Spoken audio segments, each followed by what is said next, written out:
avec un intérieur de dingue.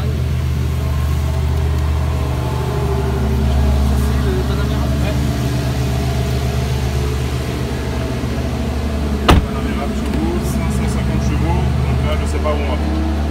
Je sais pas où on va quelque part. L'écran qui est assez dingue.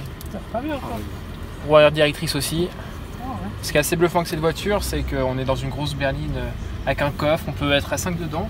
Et avec ce moteur qui est fabuleux, un gros V8 biturbo, on est quasiment sur le 0 à 100 en 3 secondes 6, 3 secondes 4, quasiment comme le GT3, en étant 5 dedans. C'est assez bluffant. Et on a même la turbo SE hybride avec 680 chevaux, qui est aujourd'hui la berline la plus rapide au monde. Ça c'est la turbo, mais on a aussi la turbo SE hybride. 680 chevaux, 3 secondes 4 le 0 à 100. On peut essayer? On n'en a même pas ici. On a une turbo, on a une hybride, mais on n'a pas la turbo S hybride.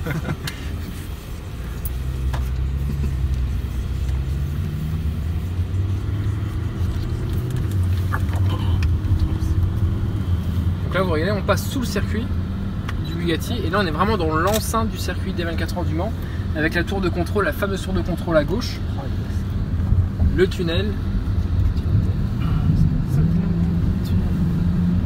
Faire comme toi.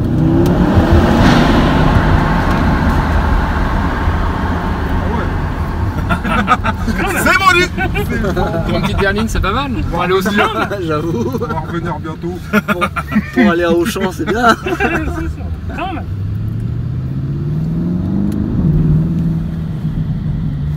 Non, cette voiture est vraiment dingue. Les ingénieurs, ils ont considéré d'essayer de faire une 911, mais en berline. Donc c'est vrai que c'est... Et là on arrive au fameux module sportif qui est historique, qui est là depuis le tout début des 24 heures du Mans. Et je vais vous déposer là. Et donc là, qui est spécifique vraiment à la livraison, vous allez avoir la chance d'avoir un guide qui a été directeur ici, qui va vous faire une visite privée des coulisses des 24, donc pas le musée mais les coulisses, donc les salles de presse, tout ce qui est interdit au public normalement. Et là vous avez le droit d'y accéder. Et avec l'histoire des 24 qui connaît parfaitement. Donc là il y a des motos qui tournent, on n'entend rien, c'est un truc de ouf. Donc là on est sur le circuit des 24 heures du Mans.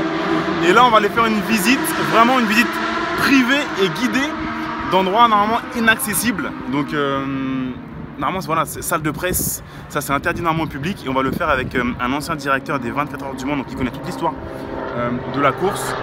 Et ce qu'il faut savoir, c'est que ce genre de livraison au Porsche Experience Center, c'est maximum une par jour, une voiture par jour maximum, mais il n'y en a que 50 dans l'année.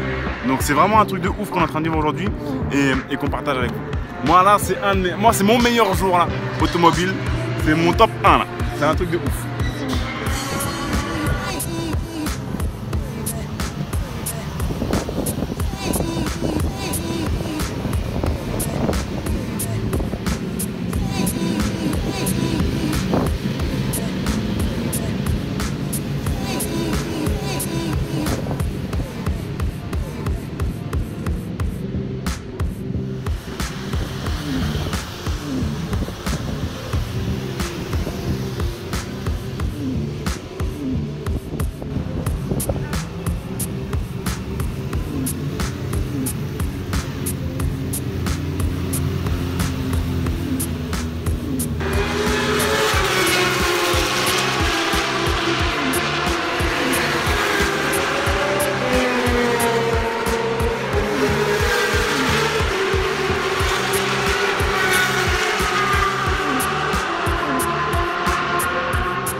Donc là, tour de contrôle.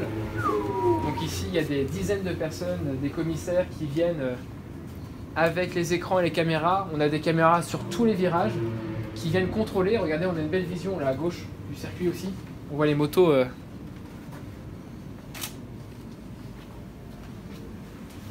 Et ici, tous les écrans sont allumés et on a un responsable qui doit tout gérer, prendre les décisions, appeler les médecins, pas les appeler. Enfin, c'est une surveillance de fou.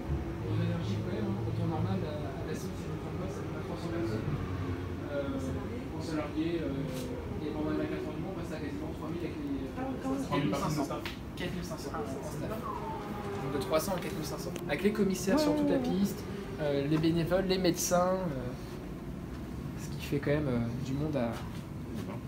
Donc là ici tout est sous tension, tout est mesuré. Du coup, j'imagine qu'il y a un nombre de caméras qui est alloué à telle ou telle Exactement. personne. Exactement. Et chacun, et puis là ils font leur réunion pour savoir prendre les décisions. Ils ont des laps de temps très limités pour prendre des décisions rapidement s'il y a un souci ou quoi que ce soit sur la piste. Et ils vont souvent dans cette salle? Oui. Ah ouais, quand même. Bah, sur une course de 24 heures, avec tous les autos qui roulent, on a plusieurs catégories. Il y a des grosses différences de vitesse. Il y a toujours des moments.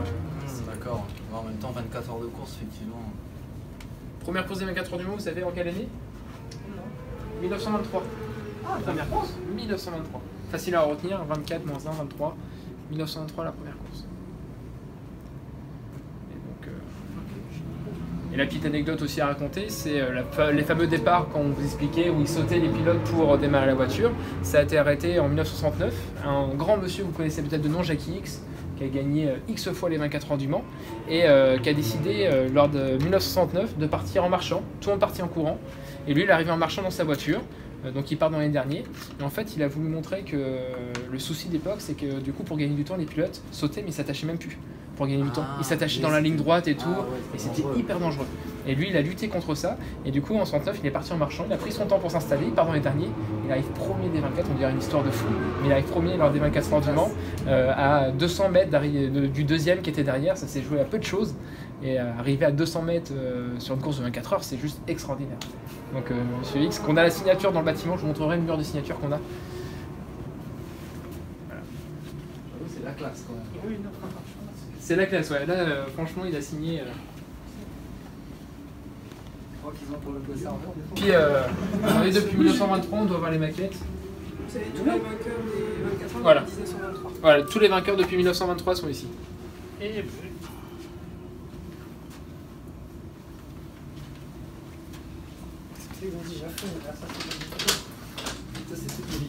vous voyez là, on a le grand circuit, j'en profite aussi. Hein. On voit avec tous les points de contrôle. Et la fameuse ligne droite d'Isinaudière, c'est celle-ci, avec les deux chicanes. Et c'est ici où on est sur la route, sur toute la ligne droite. Et à l'époque, les voitures prenaient 400 km/h parce qu'il n'y avait pas ces deux chicanes qui ont été rajoutées un peu plus tard dans les années 70, qui ont bloqué un peu les vitesses. Malgré tout, aujourd'hui, la MP1 arrive à prendre 350-360 km/h entre chaque chicane. Et c'est vraiment impressionnant. Et nous, vous voyez, le circuit Bugatti où on est tout de suite, et le circuit Maison Blanche qui est par là. Et nous, le PEC, il est vraiment au raccordement. Vous imaginez la taille du circuit et rester concentré là. Là, t'as 500 mètres à l'échelle. Exactement. Putain, ouais. Alors là, tu freines. Là, tout est noir de monde. Que ça soit sur le circuit ou dans la pit line, tout est noir de monde. Et allez-y. Ça, c'est abusé. Là, franchement.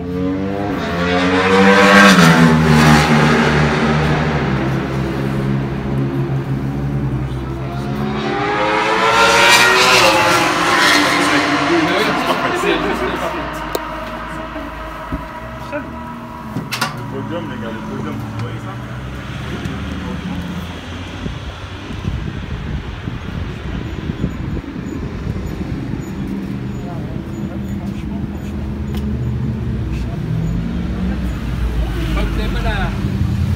Vous avez l'obligation de faire une photo sur la marche, la première là.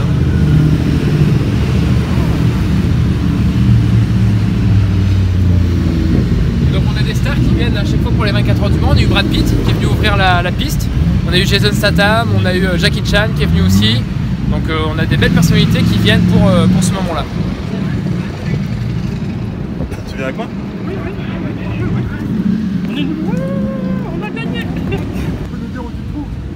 sur le podium, première marche du podium des 24 heures du Mans, les gars. Vous le croyez ça ou pas? Je vous souhaite de vivre ça un jour. Vous allez regarder les photos des 24 heures du Mans, c'est les...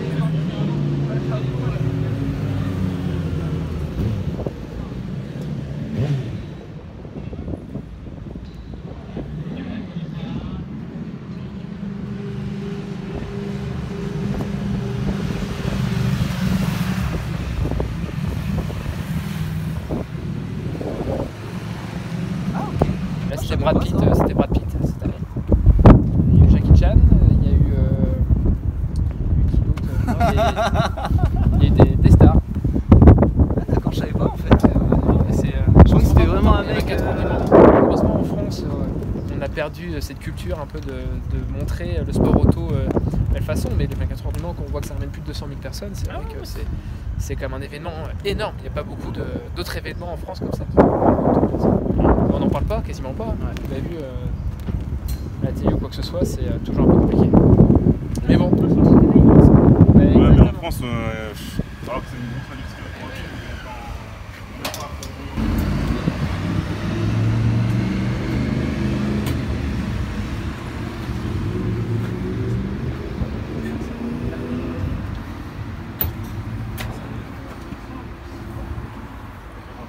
Pour voir le podium, c'est vraiment cool.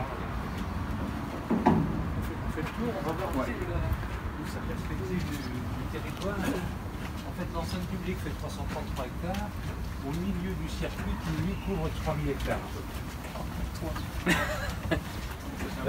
C'est maintenant le circuit le plus long du monde, 13 km 626. Avant, il y avait le Nürburgring qui était plus long que nous, mais il n'est plus utilisé maintenant. Le centre Porsche est bien centré, bien ciblé. Ouais, vous avez choisi.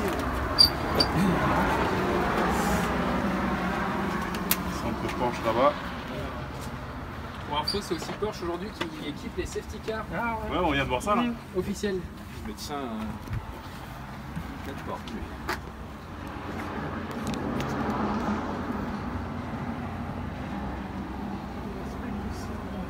La partie la plus lointaine du circuit est à environ 6 km en diagonale, comme ça. 6 km. Le territoire, c'est pour moitié une forêt de pins, de pins maritimes, et pour moitié des prairies dans lesquelles on élève beaucoup de chevaux de course, puisque le terrain de course de chevaux est au centre du circuit, sur lequel ont eu lieu les premiers vols d'avion au monde en 1908. C'est assez étonnant. C'est un Américain qui est venu ici invité par les gens de la CO et qui a fait ses premiers vols d'avion au monde le 8 août 1908. On est pratiquement 110 ans plus tard.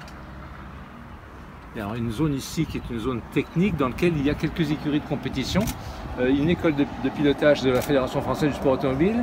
Il y a Ferrari qui est Pozzi qui est basé là, et il y a également On-Road Racing qui fabrique des prototypes pour le monde entier. On aperçoit le toit du terrain de football là-bas, le MM Arena, et on va voir sans doute la passerelle Dunlop. On en voit un petit bout tout à fait dans le coin là-bas, pardon. Pas devant vous.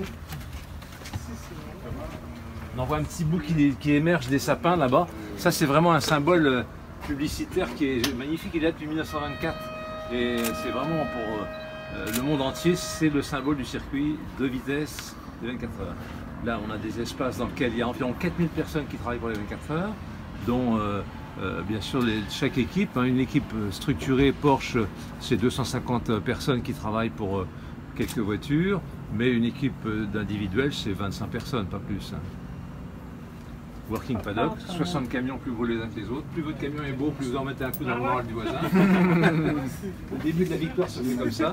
Ensuite, il y a le support paddock et l'hospitality paddock dans lequel les gens font à manger. Il y a un cuisinier pour chaque team qui fait des sucres lents, c'est de l'endurance, donc on fait des pâtes.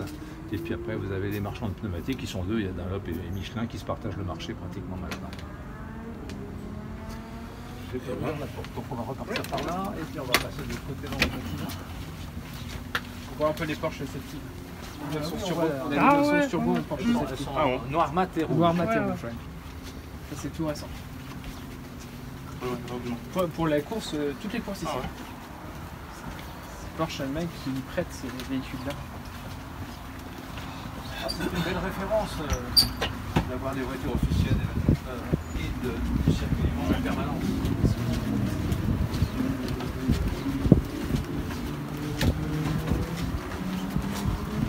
Et ici, puis c'est aussi la France, on a 2 étages au-dessus qui sont des étages de bureau de président.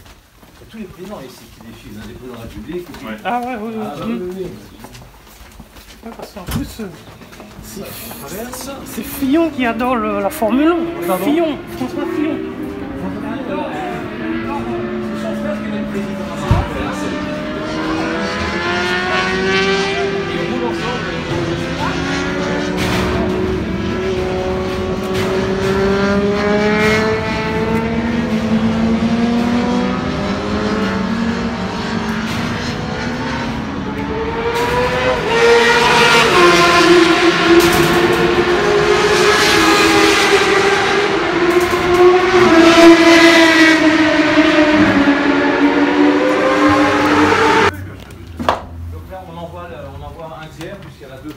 encore derrière le mur du fond là-bas. Proportionner tout ça à la mesure de l'événement. On reçoit 3000 journalistes pour les 24 heures, qui viennent de 55 pays au monde.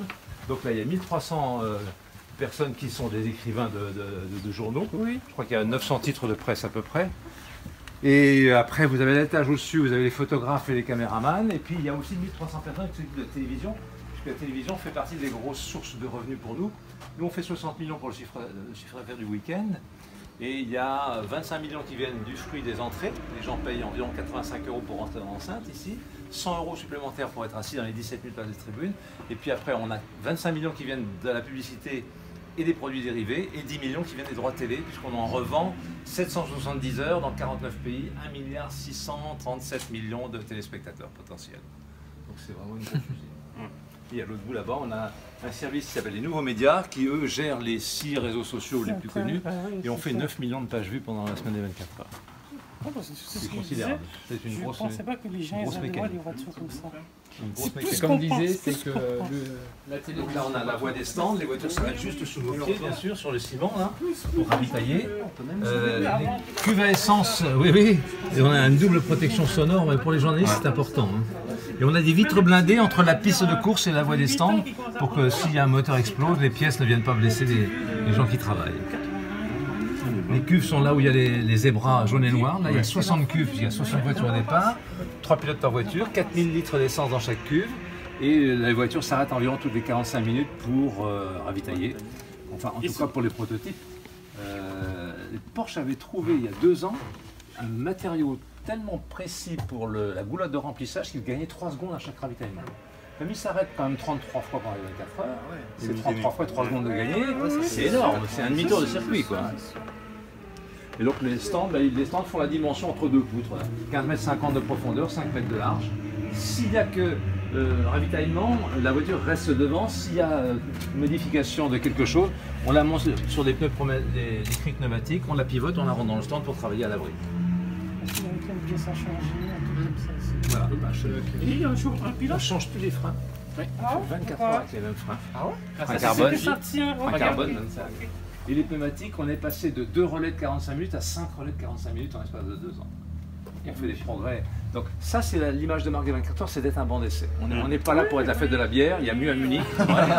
Et la bière est meilleure, paraît-il en plus. Donc, mais ici, vraiment, c'est le banc d'essai. Et depuis l'origine, 1923, il y a au moins 15 innovations technologiques majeures qui sont dues aux 24 heures.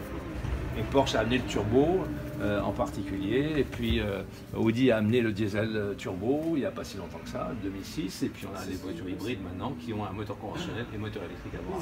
Ils n'avaient pas gagné avec le moteur diesel? Si, Audi et Peugeot aussi avaient gagné. Peugeot aussi. Bon, ici on a inventé les freins à disque, c'est Néo du Mans, le pneu carcasse radial c'est Le Mans, l'injection directe c'est Le Mans, les phares à iode c'est Le Mans, les pare-brise triplex c'est Le Mans, les phares anti-brouillard c'est Le Mans, les essuie-glaces électriques c'est Le Mans, et le goudron est un laboratoire national d'essai pour nos routes. C'est-à-dire que le goudron qui est là, dans 5 ans, sera mis sur nos routes, nos autoroutes, parce que nous on aura rendu tous les calculs qui ont été faits d'usure, de bruit, de perméabilité, etc. Oui, l'eau. l'eau. Alors là, il y a un mélange de vieux pneumatiques avec le goudron pour absorber les bruits, enfin, donner de la souplesse à tout ça. Et d'ailleurs, les pilotes moto le reconnaissent, pour le Grand Prix, c'est un grip exceptionnel. exceptionnel. C'est un capote chaud, tout ça. 17 000 places de tribune, 260 000 spectateurs. Chaque année, on reçoit environ 800 000 personnes à travers les 27 événements qu'on fait ici, quoi. Il y a 100 000 pour le Grand Prix moto, 100 000 pour les 24 heures moto, 260 000 là pour les 24 heures auto. On a fait 130 000 pour le Mans classique au mois de juillet. On va faire 70-80 000 pour les 24 heures camions, plus une succession de petits événements. C'était bien le Mans classique cette année? Venez avec votre Porsche. On devait venir, mais. Maintenant, il faut attendre 2 ans, c'est tous les mais c'est le plus beau parc de Porsche qu'on voit. Il y a 2500 Porsche, magnifique. Juste, je sais pas ce que préférer autant le Mans classique cette année que Ah oui, les puristes commencent à aimer davantage parce qu'on y retrouve les voitures qui font du bruit, qui étaient des voitures pas trop aseptisées. Maintenant, on est vraiment dans des voitures, tout est dessiné par ordinateur, elles se ressemblent pratiquement toutes, donc c'est un peu difficile. Enfin, hormis les GT. On ne confond pas une Porsche avec une Ferrari 488. Oui, c'est sûr. Et un pilote de 24 heures, il conduit combien de temps? Alors, il ne peut pas faire plus de 4 heures d'un seul, et pas plus de 14 heures au total. Il y a eu tellement d'exagérations dans le passé qui ont amené des catastrophes. La catastrophe de 1955, qui a eu lieu ici, on a pris 80 morts et 300 blessés à l'époque. 80 morts, 300 blessés. Elle est due à un garçon qui n'avait pas de passer le relais à quelqu'un d'autre, qui était fatigué, épuisé, qui a fait une erreur de jugement. Mais c'est dramatique quand ça. Après, il y a l'enchaînement. En une seule fois. Ouais. la voiture est passée dessus. Il faut vous... Et la remise en état de la piste, c'est tous les combien? Pardon? La remise en état de la piste, c'est tous les 5 ans. Tous les 5 ans. Tous les 5 ans. On fait la moquette. Et ça se voit et ça se sent en voiture. Au-dessus de nous, il y a 3000 places de tribune. Et en face, la grande partie vitrée, c'est une partie qu'on louait à Audi puis à Porsche pour en faire une boîte de nuit, dans laquelle ils invitaient les 3000 meilleurs concessionnaires mondiaux de la marque. Donc on a eu, et là il y a un signe des temps quand même pour le business, hein. 2000-2006 c'était 3000 concessionnaires nord-américains, et depuis 2012 c'est 3000 concessionnaires asiatiques, parce que le marché mondial il est là-bas. Il a changé d'un demi-tour de planète en 6-7 ans. C'est ça du business en fait. Ouais. Et là, le raffinement suprême, c'est que les spots de couleur de la boîte de nuit changeaient en fonction de la voiture de course qui passait devant. C'était la 1 c'était rouge, la 2 c'était jaune, la 3 c'était argent, etc. Non, c'est un déferlement. Alors, juste en dessous de nous, on a 60 loges qui sont des petits clubs privés où les marques invitent leurs grands clients ou leurs grands prospects. Et moi, je faisais souvent la comparaison. On fait 100 litres d'essence par voiture au rez-de-chaussée, par heure. Et au premier étage, on fait 3500 bouteilles de champagne par heure. Ça consomme beaucoup. Nous, l'avantage maintenant avec Porsche, c'est qu'on a vraiment le bâtiment qui est dédié pour inviter nos clients. Ah oui, ça c'est... Les écrans là aussi. Super. Super outil. C'est le plus bel endroit du circuit d'abord. Franchement, je n'ai jamais pensé que je serais venu une fois. Donc là, ce sont des cabines des commentateurs pour qui ravitaillent le monde entier. Là, on Ah ouais, non, mais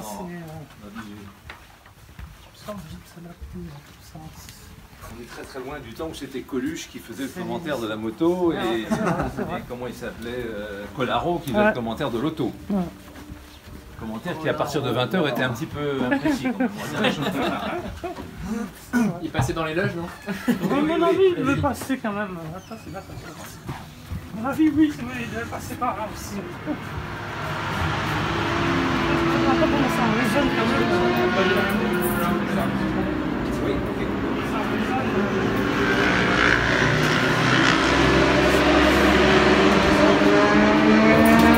Regarde les photos quand il y a...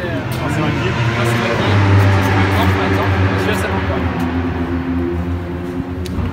Voilà le centre qu'on occupe pour les clubs de pilotage de moto, donc qui va fonctionner je crois à partir de demain matin. Ça va, franchement ça va. Oui, ça va. Mais ça c'est pour deux voitures, là c'est pour une voiture. Ah oui, oui. Alors, quand c'est une écurie de 3 voitures, on enlève les grilles séparatives et on peut mettre un seul module à l'écurie. En plus, il y a plein de monde autour de la voiture. Ah, ça fait une grosse écurie.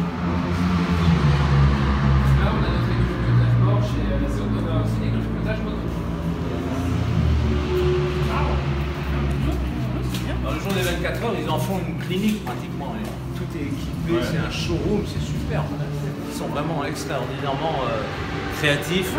Alors la moitié avant c'est pour la voiture, la moitié arrière c'est plutôt pour les ordinateurs. Maintenant vous avez autant d'ingénieurs qu'il y a de techniciens finalement. Et chez Porsche, c'était assez impressionnant. Il y avait un spécialiste par demi-train. Un spécialiste de la roue avant gauche et des plasticiens, des plasticiens, des mécaniciens. C'est vrai, hein. Je peux juste monter dessus. C'est pas Oui, bien sûr.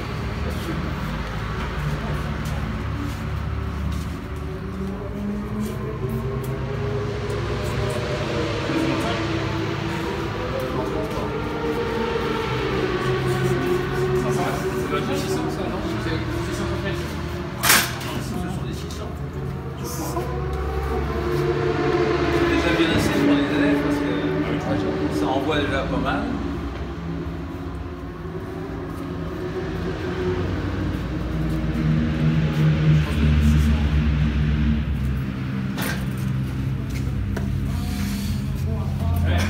Sympa. Donc là c'est c'est un stand pour 2 voitures.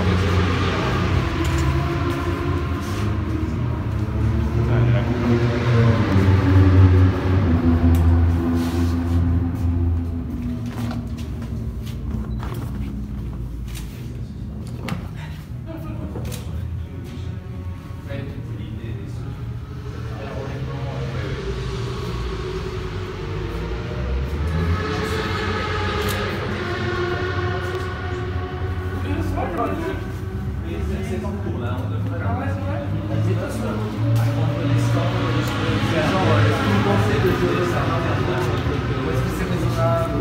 Ah mais regarde, là il y a le truc. Ah.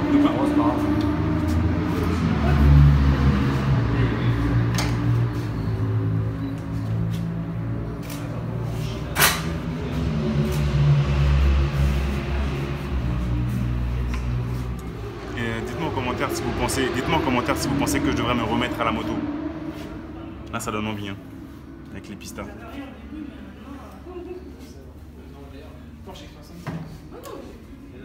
Place pour la GoPro et tout. Non, il est en projet. Mais là, ils ont déjà terminé avec le refaire champagne. C'est fou, là, ça fait des encore. Ils sont finalement de retard.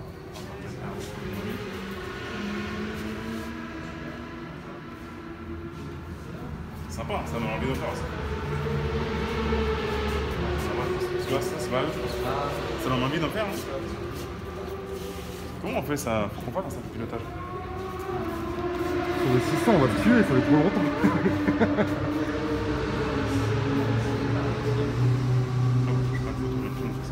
Ouais, c'était vraiment cool, hein. Franchement, je pensais pas faire ça un jour dans ma life.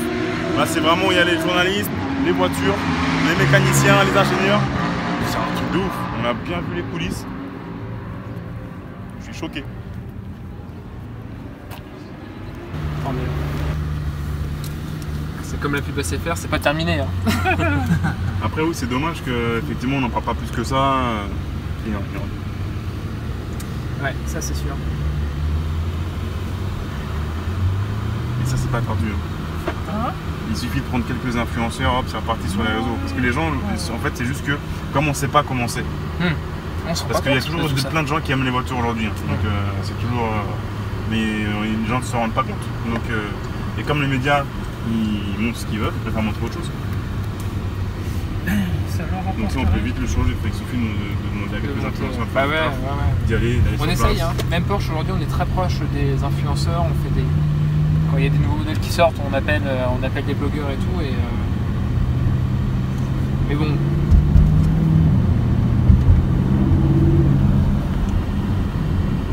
On a failli faire le Mans classique cette année. Ouais.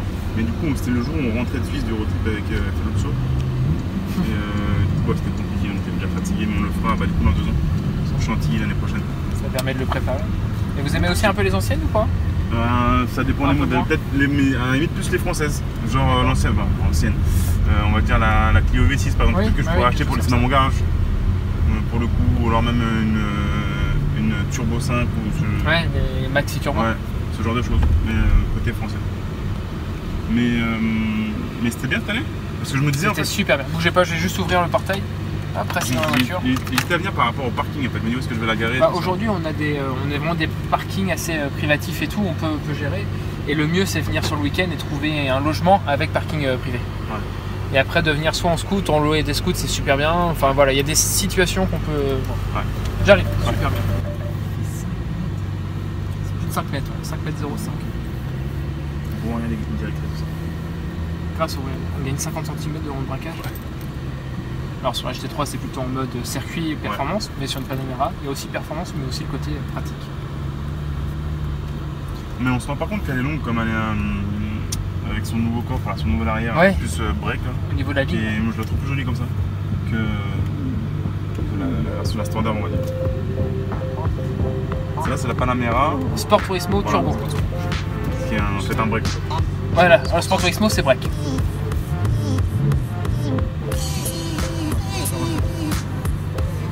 Je suis plus sur un plus gros gabarit là, avec mes deux parties. Oui. What Meka. Je vous laisse prendre le volant. C'est quoi lui? Ouais.